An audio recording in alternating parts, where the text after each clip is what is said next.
அத்தியாயம் 4. விம்மலின் எதிரொலி. முத்தையன் அபிராமியுடனும் துர்தர்ஷனுடனும் கூட பிறந்தவன். அவனுடைய தகப்பனாருக்கு பூர்வீகம் பூங்குளம்தான். ஆனால் அவர் இங்கிலீஷ் படித்து உத்தியோக வாழ்க்கையில் ஈடுபட்டவர். ரெவென்யூ இலாக்காவில் தாலுகா ஆஃபீஸ் குமாஸ்தாகவே ஆரம்பித்து படிப்படியாக மேலேறி டெப்யூட்டி கலெக்டர் ஆஃபீஸில் தலைமை குமாஸ்தாவாக வேலை பார்த்து கொண்டிருந்த சமயம் யாரும் எதிர்பாராதபடி அவருக்கு மரணம் சம்பவித்தது. அப்போது முத்தையன் ஹைஸ்கூலில் 3வது பாரத்தில் படித்து கொண்டிருந்தான். அபிராமி 7 வயது குழந்தை. அவர்களுடைய தாயார் தன் கணவன் இருந்ததும் குழந்தைகளை அழைத்து கொண்டு பூங்குளத்திற்கு வந்து சேர்ந்தாள். பூங்குளத்தில் அவர்களுக்கு 10 ஏக்கரா நன்சை நிலம் இருந்தது. ஆகையால் இந்த சின்ன குடும்பம் சாப்பாட்டுக்கும் துணிக்கும் கஷ்டப்படாமல் சௌக்கியமாக வாழ்க்கையை நடத்தியிருக்கலாம். ஆனால் முத்தையனுடன் கூட பிறந்த துரதிர்ஷ்டம் இங்கேயும் அவர்களை விடவில்லை. அவர்கள் ஊருக்கு வந்த மறுவருஷம் கொள்ளிடத்தில் பெருவெள்ளம் வந்து உடைப்பு எடுத்தது. அந்த உடைப்பினால் பூங்குளத்தின் சுற்றுவட்டத்தில் பலருடைய நிலங்களில் வண்டல் தங்கி அவை மிகவும் செழிப்பாகிவிட்டன. வேறு சிலருடைய நிலங்களில் மணல் அடித்து அவை சாகுபடிக்கு லாயக்கற்று போயின. முத்தையனுடைய நிலங்களுக்கு பின் சொன்ன கதிதான் நேர்ந்தது. 2 போகம் சாகுபடியாகி மாவுக்கு 20 களம் கண்டு முதல் ஆகிக் கொண்டிருந்த முதல் தரமான அவனுடைய நிலம் முழுவதும் மண்மேடாய் போயிற்று. ஆகவே அந்த குடும்பம் நிராதாரமான நிலைமை அடைந்தது. ஏற்கனவே முத்தையனுடைய தகப்பனார் உத்தியோகம் பார்த்த காலத்தில் பூங்குளத்தில் இருந்த அவனுடைய தயாதிகளுக்கு மற்றவர்களுக்கும் அவர் மேல் அசூயை இருந்தது. முத்தையன் கொஞ்சம் துடுக்கான சுபாவம் உள்ளவனாயிருந்தபடியால் அவன் பேரிலும் அந்த ஊர்க்கார்களுக்கு நல்ல அபிப்பிராயம் இல்லை. எனவே அவனுக்கு கஷ்டம் வந்த காலத்தில் யாரும் அவன் மேல் அனுதாபப்படவில்லை. அவனுடைய திமிருக்கு நன்றாய் வேண்டும் என்றுதான் நினைத்தார்கள். மேலும் கிராமந்தாரங்களில் யாருக்கு யார் ஒத்தாசை செய்ய முடியும்? அப்போதே நெல் விலை மளவளவென்று இறங்கிக் கொண்டிருந்த காலம். ஆகவே அவரவர்கள் காலக்ஷேபம் நடத்தவே கஷ்டமாயிருந்த போது மற்றவர்களுக்கு எப்படி உதவி செய்வது? சுமார் 2 வருஷ காலம் மணலடித்த பூமியை கட்டிக்கொண்டு மாரடித்தான் முத்தையன். அது ஒன்றும் பிரயோசனப்படாமல் போகவே மறுபடியும் பள்ளிக்கூடத்தில் சேர்ந்து படித்து பாஸ் பண்ணி உத்தியோகம் பார்க்க வேண்டும் என்ற ஆசை அவனுக்கு உண்டாயிற்று. அவனுடைய தாயார் வைத்திருந்த 200 நகைகளுக்கு இதனால் சனியம் பிடித்தது. அவற்றை விற்று பணத்தை எடுத்துக்கொண்டு போய் ஹைஸ்கூலில் பழையபடி 3வது பாரத்தில் சேர்ந்தான். வருஷ கடைசியில் அவனுக்கு பரீட்சை தேரவில்லை. இதில் வியப்பும் கிடையாது. வாழ்க்கையில் அடிபட்டு முதிர்ச்சி அடைந்த அவனுடைய மனது கேவலம் பள்ளிக்கூடத்து பாடங்களில் கவனம் செலுத்த மறுத்துவிட்டது. அவ்வருஷம் பள்ளிக்கூடத்தில் படித்தபோது பெரிய மனுஷர்களின் பிள்ளைகள் சிலருடன் அவனுக்கு சிநேகமாகியிருந்தது. இதன் பலனாக அவன் மோட்டார் வண்டி விடுவதற்கு கற்றுக்கொண்டிருந்தான். பரீட்சை தேராமற் போகவே அவன் படிப்பை விட்டுவிட்டு ஒரு பெரிய மிராசுதாரிடம் மோட்டார் டிரைவராக அமர்ந்தான். அந்த காலத்தில் மிராசுதார்கள் வாங்கிய மோட்டார்களை எப்படி கையை விட்டு கழிப்பது என்று கவலைப்பட்டு கொண்டிருந்தார்கள். எனவே அவர் டிரைவராக போய் 6 மாதத்திற்கு மேல் யாரும் வண்டி வைத்து கொண்டிருக்கவில்லை. கடைசியாக அவன் டிரைவராக இருந்த பெரிய மனுஷரிடம் பலத்த சண்டை போட்டுக்கொண்டு இனிமேல் ஒருவரிடமும் சம்பளத்திற்கு டிரைவராய் இருப்பதில்லை என்று சபதம் செய்து கொண்டு கிராமத்துக்கு திரும்பினான். ஒன்றுக்கு பின் ஒன்றாக வந்த துன்பங்களால் மனம் இடிந்து போயிருந்த முத்தையனுடைய தாயார் அவன் ஊருக்கு திரும்பி வந்த சில நாளைக்கெல்லாம் பிள்ளையும் பெண்ணையும் உலகில் தன்னந்தனியாக விட்டுவிட்டு காலஞ்சென்றாள். 2வது தடவை முத்தையன் ஹைஸ்கூலில் சேர்ந்து படிக்கப் போனான் என்று சொன்னோம் அல்லவா? அதற்கு அவனுக்கு தூண்டுகோலாய் இருந்த மற்றொரு காரணமும் உண்டு. அந்த காரணம் கல்யாணிதான். கொள்ளிடத்தில் உடைப்பு எடுத்த வருஷத்தில் அவன் ஒரு நாள் வண்டி மாட்டிற்கு நல்ல தார்குச்சி சம்பாதிப்பதற்காக படுக்கை காட்டில் புகுந்து போய் கொண்டிருந்தான். அப்போது திடீரென்று ஐயோ ஐயோ என்று ஒரு சிறு பெண்ணின் குரல் கேட்கவே அந்த திசையை நோக்கி விரைந்து ஓடினான்.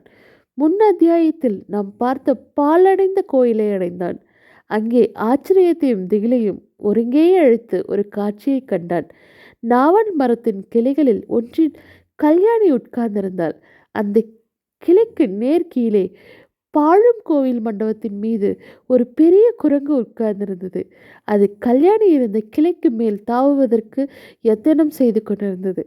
முத்தையன் ஒரு பெரிய அதட்டல் போட்டான். குரங்கு அவனை பார்த்து ஒர் என்று பல்லை காட்டி உருமிவிட்டு காட்டிற்குள் ஓடி மறைந்தது.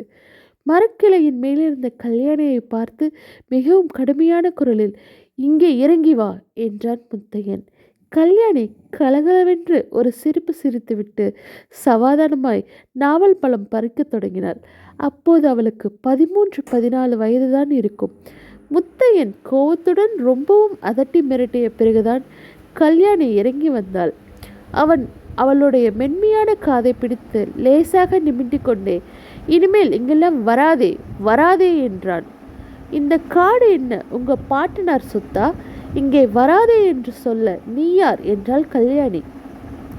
அதெல்லாம் சரிப்படாது, இனிமேல் இங்கெல்லாம் வருவதே இல்லை என்று சொன்னால் தான் விடுவேன் என்று முத்தையன் கூறி காதை நிமிட்டி கொண்டிருந்தான்.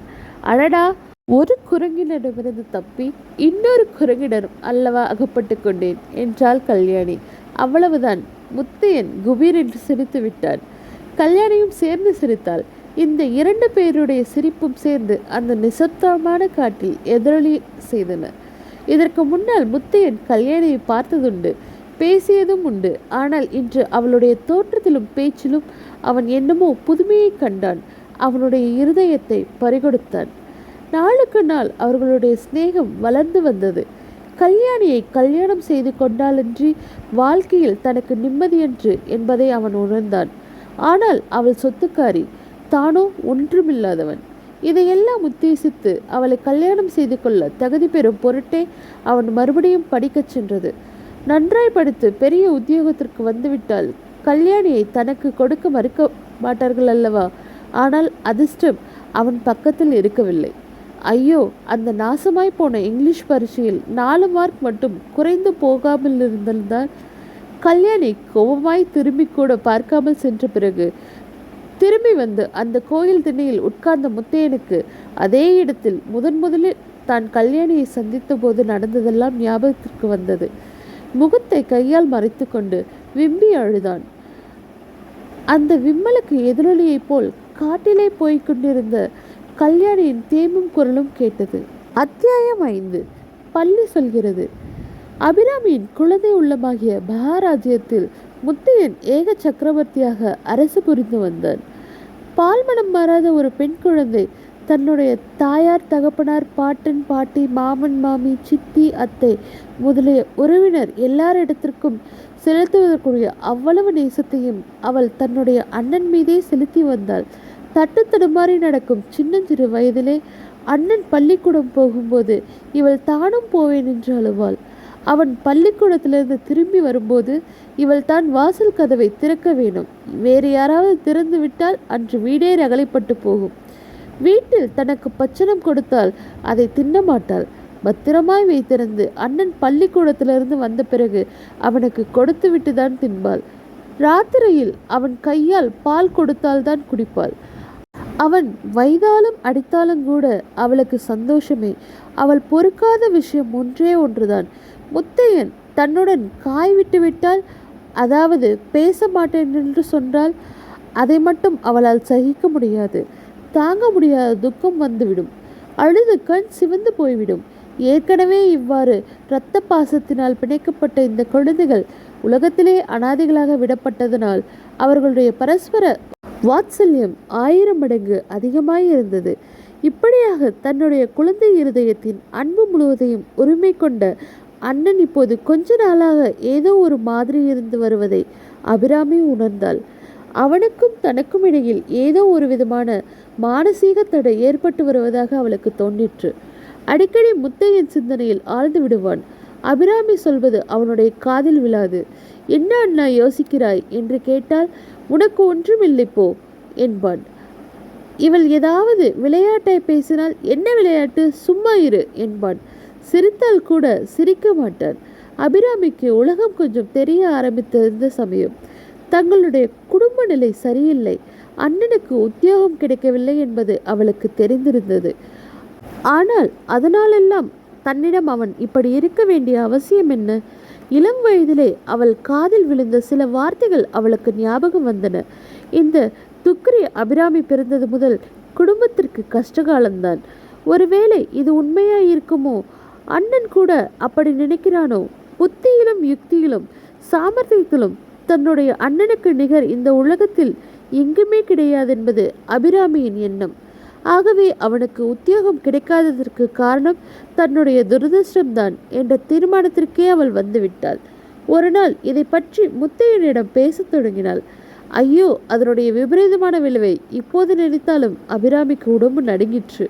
அண்ணா முன்னையே எல்லாரும் சொல்லியிருக்கா, நான் பிறந்ததுனால தான் உனக்கு எல்லா கஷ்டமும், நான் தானே உன் துரதிருஷ்டத்திற்கெல்லாம் காரணம் என்று அவள் சொல்ல ஆரம்பிக்கவும் முத்தையன் தன் சாவி கொத்தில் தொங்கிய பேனா கத்தியை சற்றென்று பிரித்து கொண்டு, அபிராமி, இதோ பார், இந்த மாதிரி வார்த்தையெல்லாம் இன்னும் ஒரு தடவை சொன்னாயோ உன்னையும் கொன்றுவிட்டு நானும் செத்து போவேன் என்றான்.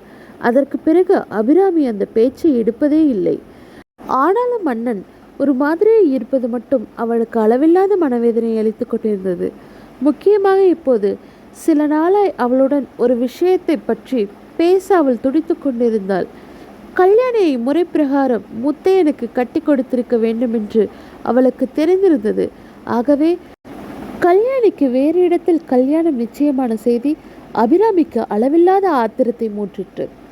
அதை பற்றி முத்தையனிடம் பேச வேண்டுமென்றும் கல்யாணியின் தாயார் தகப்பனாரையும் அவளை கல்யாணம் செய்து கொள்ளப் போகிறவனையும் வாயார மனதார திட்ட வேண்டுமென்று அவளுக்கு ஆத்திரமாய் இருந்தது. ஆனால் முத்தையன் தான் இப்போதெல்லாம் அருகில் நெருங்கினாலே எரிந்து விழுகிறானே.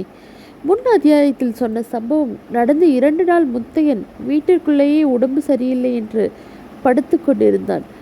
3ஆம் நாள் காலை எழுந்து வெளியே போய் வெகுநேரம் ஆறு, குளம், வயல் எல்லாம் சுற்றிவிட்டு வீடு திரும்பினான். அவன் வீட்டிற்குள் நுழைந்ததும் அபிராமி அவன் எதிரில் வந்து, அண்ணா, என்னுடைய கையில் என்ன வைத்து கொண்டிருக்கிறேன், சொல் பார்க்கலாம் என்றாள். அவளுடைய கைகளை முதுகுக்கு பின்புறத்தில் கோர்த்து கொண்டிருந்தாள். சொன்னால் எனக்கு என்ன தருவாய் என்றான் முத்தையன். சொன்னால் என் கையில் உள்ளதை உனக்கு தந்து விடுகிறேன். சொல்லாவிட்டால் நீ எனக்கு ஒரு கிராமோஃபோன் வாங்கி தர வேணும். சரிதானே? ரொம்ப சரி. அப்படியானால் சொல்லு. என் கையில் என்ன இருக்கு? நிச்சயமா சொல்லிவிடுவேன். சொல்லிவிடேன் பார்க்கலாம். உன் கையிலே விரல்கள் இருக்கு. கொண்டா விரலை தனியாய் எடுத்துக்கொடு. அபிராமி கொஞ்சுகின்ற குரலில், போ அண்ணா, உனக்கு எப்போதும் விளையாட்டுதான்.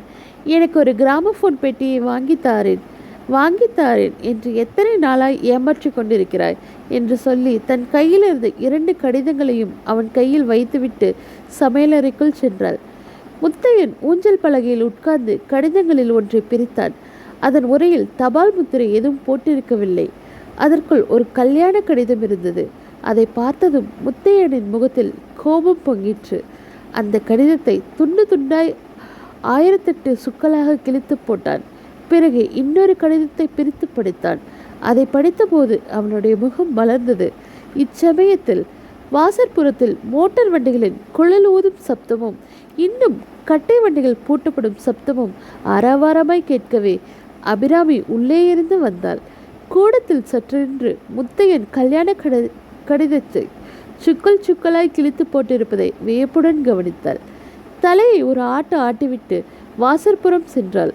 ஒரு நிமிஷத்திற்கெல்லாம், அண்ணா, இங்கே ஓடி வாயேன், வந்து பாரேன், கல்யாண பெண்ணுக்கு மோட்டார் வண்டி வந்திருக்கிறது. எல்லாரும் கல்யாணத்துக்கு கிளம்புகிறார்கள் போலிருக்கிறது, வாயேன், வந்து பாரேன் என்று கத்தினாள். அதை கேட்ட முத்தையன் பரபரப்புடன் எழுந்து போய் வாசற்படிக்கு அப்பால் நின்ற அபிராமியை பிடித்து இழுத்து உள்ளே தள்ளினான். வாசற்கதவை படீரென்று தாப்பல் போட்டுவிட்டு அவளை தரதரவென்று இழுத்து கொண்டு வந்து ஊஞ்சலில் உட்கார வைத்தான். அபிராமி கண்ணை கசிக்கொண்டு அழத் தொடங்கினாள். சீ, அசடே, என்னத்திற்காக அழகிறாய் என்றான் முத்தையன். நீதான் வெறுமனே என்னிடம் கோபித்துக் கொள்கிறாயே. நான் என்ன தப்பு செய்து விட்டேன்? அட, எதற்காகத்தானா உன் பேரில் எனக்கு ஒரு கோபமும் இல்லை. அபிராமி, நீ வாசலில் போய் நின்றால் அந்த தரித்திரங்கள் ஏதாவது நினைத்து கொள்ளும். அந்த பீடைகளின் முகத்தில் நீ விழிக்க வேண்டாமென்றுதான் அழைத்து வந்தேன். அபிராமி கண்ணை துடைத்து கொண்டு சிரித்த முகத்துடன், இல்லை அண்ணா, நம்ம கல்யாணி அக்காவுக்கு தானே கல்யாணம், பார்த்தால் என்ன என்றுதான் என்பதற்குள் முத்தையன் மிகவும் கடுகடுப்புடன் கல்யாணி கல்யாணி கல்யாணி, உனக்கு வேற பேச்சே கிடையாதா? அது கிடைக்கட்டும் அபிராமி, நாம் இந்த ஊரை விட்டே போக போகிறோம் தெரியுமா? எனக்கு வேலை கிடைத்து விட்டது என்றான். வேலையா? என்ன வேலை அண்ணா? கலெக்டர் வேலையா? கலெக்டர் வேலைக்கு திருட போகணும். நான் கலெக்டர் வேலை பார்ப்பதாக இருந்திருந்தால் அப்பா ஏன் செத்து போகிறார்? உன்னை நாளைக்கு கட்டிக்கொள்ள வருகிறவன் கலெக்டர் வேலை பார்ப்பான். எனக்கு கணக்கு பிள்ளை வேலைதான் கிடைத்திருக்கிறது. திருப்பரங்கோயில் மடத்தில் இதோ பார், உடனே புறப்பட்டு வரும்படி கடிதம் வந்திருக்கிறது என்று சொல்லி கடிதத்தை அபிராமியிடம் கொடுத்தான். அபிராமி கடிதத்தை படித்துவிட்டு, எந்த திருப்பரங்கோயில் அண்ணா? முன்னே அப்பா இருக்கிற போது தெப்ப உற்சவத்திற்கு போனோமே அதுதானே? ராட்டினத்தில் ஏறி சுற்றிவிட்டு மறிக்கொழுந்து மிட்டாயெல்லாம் வாங்கி கொண்டு வந்தோமே அந்த ஊர் தானே என்றாள். ஆமாம், அந்த ஊரே தான். இந்த சனியன் பிடித்த பூங்குளத்தை விட்டு நாம் நாளைக்கே கிளம்பி போய்விடலாம். இங்கே திரும்பியே வர வேண்டாம். இந்த ஊர் முகத்திலேயே விழிக்க வேண்டாம் என்றான் முத்தையன். டுக் டுக் டுக் டுக் என்று அப்போது சுவரில் இருந்த பள்ளி சத்தித்தது. பள்ளி சொல்கிறது அண்ணா, நல்ல சகுனம் என்றாள் அபிராமி. உலகத்தில் உள்ள ஜீவராசிகள் எல்லாம் தனக்காகவே படைக்கப்பட்டவன என்று மனிதன் கருதுகிறான். உண்மையில் அந்த பள்ளி அப்போது முத்தையனுடைய வருங்காலத்தை அறிந்து சொல்லலாயிற்று என்று ஒப்புக்கொள்வோமானால் அது அவனை பரிகாசித்து சிரித்தது என்றல்லவா வைத்துக் கொள்ளுதல் பொருந்தும். இத்துடன் இங்கு அத்தியாயம் 5 முடிவடைகிறது.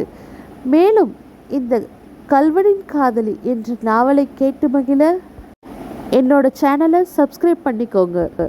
மேலும் உங்களோட பொன்னான கருத்துக்களை என்னோட கமெண்ட் செக்ஷனில் பதிவு செய்யுங்க. லைக் பண்ணுங்கள், ஷேர் பண்ணுங்கள், கமெண்ட் பண்ணுங்கள். நன்றி, வணக்கம்.